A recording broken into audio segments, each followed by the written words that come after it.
Сугыш, нинди авыр шомлы сүз бу.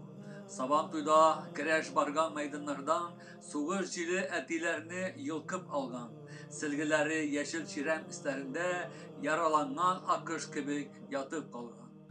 Безнең Чувашстан Республикасыннан гына бүгенгесендә 37 мең кеше яшәсә, ул 41-45 елларда республикабыздан 100 меңгә якын безнең милләттәшләребез Бөек Ватан сугышына киткән. Аның яртысыннан артыгы шушы кыр яуларында ятып калганнар.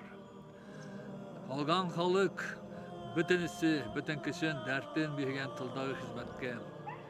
Бер теләк, тизрәк бөек фашист Германияны җиңеп, үзебезнең илебезгә җиңү яуларга. Аллага шөкер.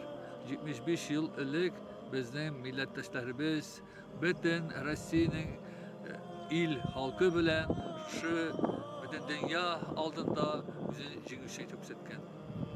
Шуңа күрә глобаль әлеге заманында безгә үзебезнең әби бабайларыбызны онытмыйчак, аларга дыгада булып, аларны истә тотып, киләчәк буынга шундый патриотик хис тудырып, директә үзебезнең милләтебезне яраттырды итеп, аларга телне, моңны, гореф-гадәтләрне биреп, һәм шушы бөтен халык белән бергә киләчәктә матур итеп яшәү. Бәйрәм белән дуслар. سبحان ربك رب العزة عما يصفون وسلام على المرسلين والحمد لله رب العالمين. إلهي آمين. الحمد لله رب العالمين والصلاة والسلام على رسولنا محمد وعلى آله وأصحابه أجمعين.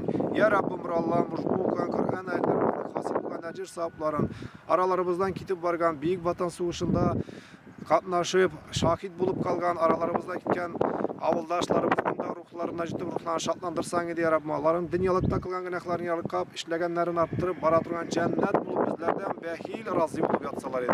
Amin. Elhamdülillah Rabbil Alemin ve salatu ve selamu ala Resulina Muhammedin ve ala alihi ve ashabihi. Allahu Ekber.